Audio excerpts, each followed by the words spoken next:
Welcome to Politically Incorrect. Let me introduce you to this terrific panel we have tonight. Over here, I'm sure you recognize, if you watch CNN, Michelle Mitchell. She is the political anchor and senior correspondent for CNN Headline News. Over here, Salman Ahmed, who to much of the world is known as a tremendous rock star. His group, Junoon. Is that right? That's right, yeah. Did I say that right? Okay. It means passion. It means passion. In Arabic? Arabic, Urdu, Persian. Okay. They have a VH1 special coming up called Islamabad Rock City, November 29th at 10 p.m. on VH1. Laura Ingraham, an old friend of our show, been with us many times. She's now a political commentator for the Westwood One Radio Network, and her website is lauraingraham.com. And, of course, over here, Gene Simmons. I think even my mother can recognize Gene Simmons without his Kiss makeup at this point. Gene has a new book that's coming out, Kiss and Makeup. And boy, I'll be anxious to read that. Give them a hand.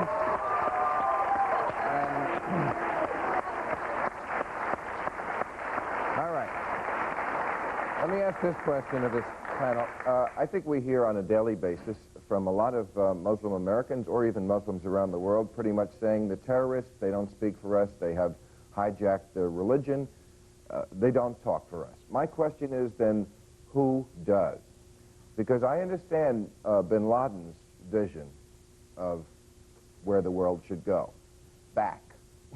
Or actually not, because actually medieval Islam was a lot more tolerant than his version. But I understand, and it's clear to the people in the Muslim world, I think, what he's selling. So if he's selling Coke, and I'm not saying Coke is like bin Laden, who's selling Pepsi? Coca-Cola. Where is the other vision of the Muslim world? Where are the other Muslims standing up and saying, this is our version of Islam? That's what I want to know. Sal? Well, Gene? Sal? Gene. You want to know something? Okay. I was a theology major in school. Here's a 30-second primer for everybody who just paints things black and white. Number one, the Quran, and I'm not going to brown-nose anybody. The Quran is a gorgeous book. It really does say all the important things that all religions do. Islam, by definition, means peace. That's where it comes from, shalom or salam. Hold on. Let me just go through the motions, and then we can tear me a new entranceway or exitway. To make a long story short, the notion, and I've heard it, I have some Muslim friends. My child's best friend is a Muslim. He's Persian. But the point I'm making is that from the point of view of somebody who comes from that part of the world who's pissed off at Americans, historically, Christians are no better. Doesn't mean I agree with what's going on. Let me just take you through it another 10 or 15 seconds. There were Christian holy wars. They were called crusades. People in that part of the world are pissed off. It ended 4 crusades later with the Children's Crusade, where Christian children were sent to death and all that stuff. There's this notion, and I've heard it said, that in that part of the world, the wrong people have all the joys that heaven here on earth can have. The most beautiful women, the best thing of life, the highest buildings, the best kind of stuff. We, who are servants of the proper religion, etc., live in the worst part of the world, where there's desert, sand, nothing going on, and just God has forsaken us. P.S. At the end of the day, this guy, bin Laden, he's not evil. He's not good, he's not evil. This is, wait, let me finish. This is beyond good and evil. This is simply about taking the guy out. Okay, you go ahead, Simon. What you started with was saying that, the moderate Muslims aren't speaking out. I don't think they're given a chance to speak out at all. I mean, in the sense that when this thing happened September 11th, it was on the premises of America, right? But in that building, there were people who belonged to 80 different nationalities, and a lot of Muslims, a lot of Pakistanis. My aunt's son, 28-year-old guy, Taimur, died in that building. But the fact is that other people aren't allowed to grieve for the ones that they've lost. It seems like it's an American tragedy, and America's going to find justice. Now, the fact is, before October 7th, when the United States attacked them, I think there was a huge opportunity for the Islamic countries to go forwards with their emissaries into Afghanistan, speak to the Taliban ambassador, and put moral pressure on them. Now, what that would have done may not have yielded Osama bin Laden, but would have made it clear for the rest of the world, which is very important, that this is not a war against Islam and Christianity or Judaism. This is a simple It's a war terrorist against a criminal part of, act. it's a war against fundamentalist Islam. Oh, excuse me. Now, I have something Yes, it is. against fundamentalism. Let's put the fun back But I in don't- fundamentalism. That's an interesting pitch. Just a second. But I don't see In my anyone religion, in my religion, Bill, Islam. What are the 5 fundamentals of Islam? It's faith, and faith. All right, but you know what I'm talking I just want to. The reason I want to say this to you is because somebody like me won't be on this show that often, and for all of you out there, I want you to know that we believe in Moses, Jesus, I know. all the books that came, all the prophets, and the Day of Judgment. has nothing to do with my Prayer, question. charity, I'm talking about fundamentalism. Prayer, charity, fasting, and the pilgrimage, that's fundamental. Doesn't say kill Okay. you. All right. I'm using it in the sense that we here in America think of Islamic fundamentalism, which is the portion of that religion which says, kill the infidels, and America's the great Satan, and Mike's the fly great planes infidel. into buildings. Okay? And that's what I'm talking about. So you call it what you want. I'm saying, I see a lot of people in the streets in Islamic countries, you know, deaf to America. I don't see anyone in the streets taking them on saying, you know what? Gene said earlier, Wait. I'll tell you where that's coming from. That's coming from the fact that the United States has allies in Muslim countries who are repressive, despotic regimes, who they control their people with an iron hand. Yes. And the fact is, because they are American allies, the people, their indirect anger goes to the United States. And it's not the people of the United States, it's the foreign policy of the United States. The point here, let me inject some sanity here into this Yeah, conversation yeah, please because, do. look, number one, let's go down the list here. Number one, the idea that you can sit here, Gene, and say that Osama bin Laden, after masterminding these attacks against our country, is not the personification of evil is beyond me. I don't know how you get to that point. Because he's I don't playing the whole world like a Stradivarius. I'm not. Let's not play this. Laura, I think I agree with where you're going, but let's not play this semantic game. We've all been hung up on words. No. The semantics are important, Bill, because what has happened is that we've gotten into this place in our culture where that it's just moral relativism 101, which is his belief system is just as good as our belief system. No, that's and not that's what what he was happened. saying. Wait a minute. And the idea, I mean, the fact of the matter is, Osama bin Laden tells a narrative that resonates with a lot of Muslims around the world. Well, excuse Hundreds me, of millions Laura, of a narrative, not action. 30 years ago, a guy in this state called by the name of Charlie Manson, whose ideology was an extreme form of Scientology called the Process, you know, got these hippies and said, you know, go out there, we'll start a race war. And he said the Beatles. It's not a culture war. This is a culture war. This is a war of cultures. It's the same exact thing. I believe. Wait a minute, I see what you're Well, saying. let's Two things really Mitchell fast. say I'm like her going, piece. okay, first of all, I love it when people talk about we're the moderate Muslims because there's a lot of radical Christians in this country. When they were trying to pass an agenda through Congress a few years ago, the moderate Christians weren't standing up saying, hey, wait a minute, guys. They sat back because that is what it means to be a moderate. You sit back and you wait. Second of all, Pakistan was in Afghanistan, and your secret police, I don't mean to put it on you and say your secret police, but the Pakistani secret police financed the Taliban. I mean, they were in there. Okay, hold on right there. There's a lot of layers to this. Okay, you're absolutely right. But if you just go back 20 years, when the Soviet Union attacked Afghanistan, what happened? They said... The U.S. pulled out.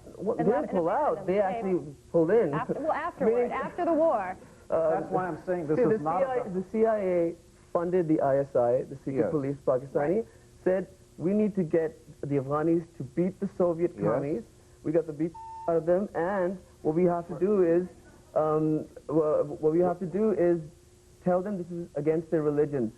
So it's a godless enemy, which is the Soviet Union. We have to break them down. So millions and millions and billions of dollars of ammunition were pumped through Pakistan into Afghanistan to beat the Soviets.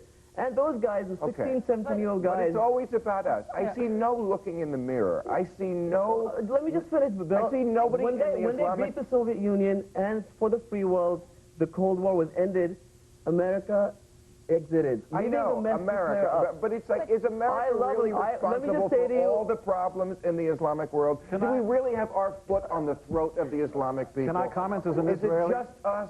If we disappeared, would everything be good in your world? Aren't we fighting the battle that you should be fighting against your own fundamentalists? We are. No, we are fighting it for you. And I think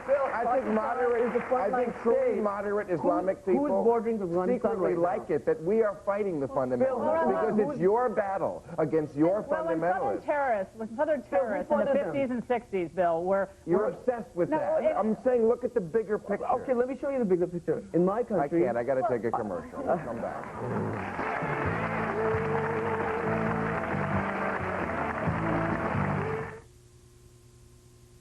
I'm best known as Alice Cooper, shock rocker. But I'm into more sophisticated adult things now. Take my MP3 player I got from CompUSA. I download all my favorite tunes from Bach and Beethoven, and sometimes I jam to Rachmaninoff. Oh yeah, the new Techno Me has no time for childish toys. Right now, buy any upgradable MP3 player at CompUSA and get free memory. Plus, we'll have your latest storm team forecast, live traffic reports, and any school information, including closings or delays. Catch up on Central New York, the nation, and the world with News Channel 9 and ABC News.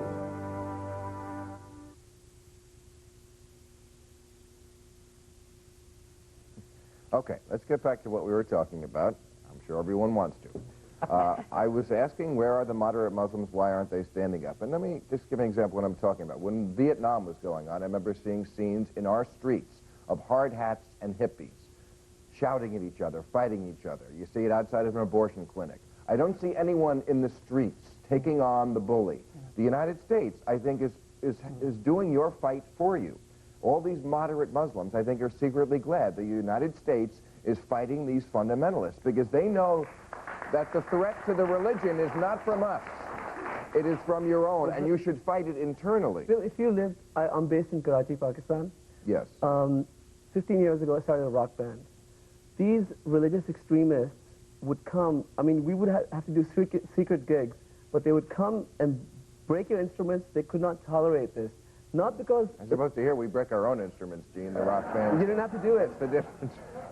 The difference was that our rebellion, unlike the grunge rebellion, which was like a rebellion against order, is against disorder. Our country has been so terrorized for 50 years that people, you know, it's a war zone. You go out on the streets, there's a military standpoint, there's a police checkpoint here, and people are scared to go out on the streets and protest. So what they do thus is do it through art, music, films, television, and you never get to see any of that on CNN. Well, the media is responsible. And then our army gets its ass shot. The media is responsible for a lot of all this because, you know, moderate Arabs or moderate Muslims, they don't make for good cable television. I mean, MSNBC is not going to put those folks on. Now, the extremes play on cable television. The extremists play. They always have and they always will. So you probably won't get people like Salman on I just have one question for all of us. Okay. A few years ago, there was a Schwarzenegger movie. It was about a terrorist. The bad guy happened to be of an Arab persuasion. I don't know if it was Qatar or Yemen or you pick your country. The Arab Defamation League of Don't Do This to Kind of Us organization, they were all over this film. Mass condemnation. And the point was, wait a minute, you mean to tell me that the terrorist is an Arab? How could you? And I'm thinking, maybe this century the Swiss are busy. This century they're okay. Maybe next century they won't be, but, you know, so far, duh, of course it's a terrorist. It's an Arab. What do you want it to be? Wait, it's the Amish. They got bombs strapped. The evil Scottish guys. But the point I'm making is, if they were willing to march, just those 100 or 200 people, because there was a bad motion picture from bad Hollywood, where are they now? Right there in the federal building. Yeah, you can have milk and cookies and get 100 people for nothing. When black people were being killed in the South, Bill, there were a lot of people who wouldn't speak out. I'm talking about Beverly Hills, Sal. I'm not talking about Pakistan. Right here in Beverly Hills, you can march for anything. Oh, the sun's not out. I'm marching on the federal building.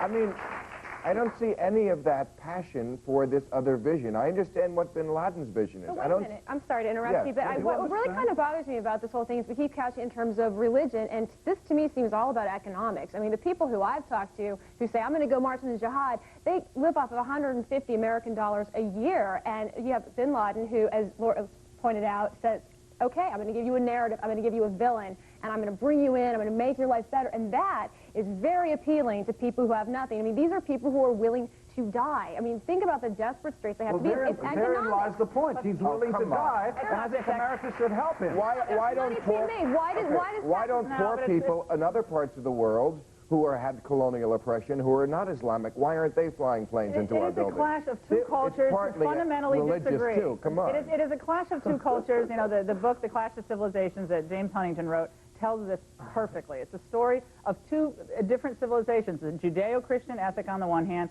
and is Islamic on the other. And Islamic Muslim people, they believe deeply in what they believe. They're sincere. I think Bin Laden is sincere. I really do. Oh, yeah. I think he is sincere, and if we're not as sincere and we don't believe in our culture as much as we believe in his... Hey, you just called Bin Laden sincere. Wait a minute. I don't know if that's really a nice... If we don't believe as much as they believe that we're evil, if we don't believe in our fight, then we'll lose this fight. I can't believe that you would compliment a man like Osama Bin Laden and call, why don't you call him a honey bun?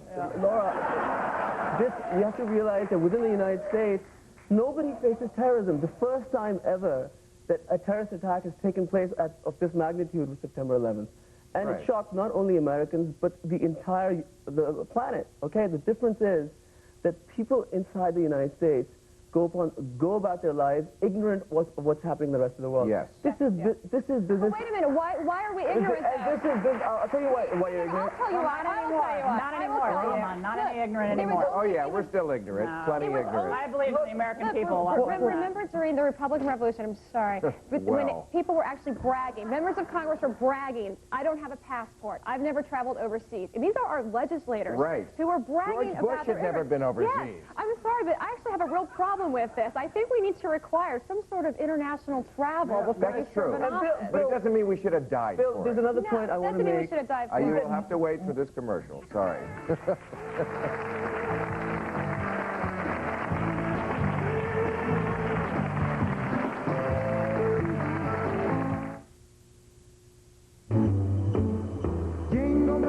Ring in the holidays with Now That's WYXT.com. Your story, only on News Channel 9. Okay. Sorry, Sal, you were about to say something. Well, yeah, Laura was saying that this is this civilizational conflict. You know, kids in Pakistan, they love their MTV. In fact, I know musicians who are surfing the net trying to find get a tongue transplant because they love Gene Simmons so much. Maybe the cultural thing isn't so good after all. The problem is they're trying to take my tongue and transplant it. That's Exactly. But why don't those people who love their MTV stand up for this country then? Why don't they meet those people in the streets a little bit? Look, a lot of them have family here who love America, who love what America stands for. There's so much which is admirable about the United States. The point is, the United States allies in the Arab world do not represent what America stands for. in other words, it's not going to happen. All right. let me ask about the terrorist threat advisory we had yesterday, which is tapering off into scattered fear and some misinformation later in the week. I can't understand why they do this to us, because is it true that there was something? I don't know. They say they have credible information. I guess I have to believe them. But then they say, well, it could have prevented the attack by us telling you. How could it if they didn't know what it was, where it was going to be? How could that prevent anything? It seems like the terrorists are so good at just making us flinch. We're the home of the brave, and yet it's like, boo, oh, okay. I think you've got to change the way this country does business. I happen to have been, as an accident of birth, as we all are, born someplace. I was born in Israel. My parents came from Europe. They went through the Nazi Jewish Holocaust in Germany. Germans in America during World War II were very scared of speaking out against Germany because they'd be taken out. I believe that there's a similar ideal going around. There are wonderful Muslims in America. There really are, all over the world, who are scared to death of standing up and saying, this is nonsense, this guy's got to be taken out. But the point I'm making is that it's time to change the way you do business. Logan Airport, which is an abomination of security, finally did something right. They hired a guy who used to run El Al Airlines. This is an airline company, the only one in Israel, by the way, surrounded by 150 million people who are not too thrilled with these Jews who are just kind of running around there doing whatever they want to do. To make a long story short, There hasn't been a single terrorist action in that country. Right. So here's a good suggestion to America. Do business like Israel, which is to say, it's not making a value judgment. You're not good, you're not bad. You slap me, I'll take out your entire country. That's all. But it's hard. It's true. I think the hysteria is there, though. I mean, every time I'm on the train all the time from Washington to New York, it would stop because they thought Ajax in the bathroom was anthrax. And the guy sitting next to me said, it's getting so you can't eat a jelly donut anymore. And it is, because I was in a building that was evacuated because there was some powdered sugar on an elevator button, and somebody was like, oh, it's anthrax. Why is there going to be anthrax on an elevator button? The problem is the administration is in a bit of a tough place. I mean, if they do get information, they got information from some Canadian intelligence sources that they thought it was credible.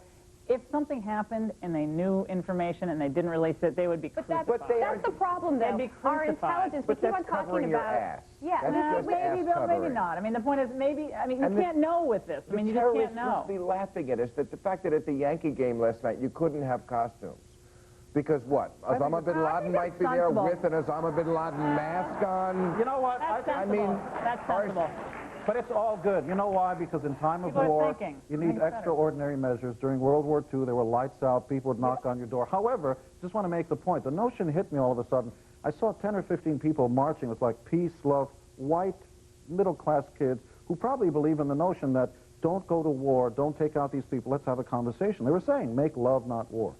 The notion hit me all of a sudden. What would happen if somebody just dropped some anthrax in the middle and they sort of caught it? What would happen to the point of view? The question being that I have a feeling they're going to want to kill anything very soon after that. So do it the Israeli way, folks. Today, Israel. I got to take this commercial once again. You know, when you apply for a loan in today's economy, it's nice to have the confidence that your credit is good, especially when you need a new home. Klein on ABC News with Peter Jennings as America fights back against terrorism.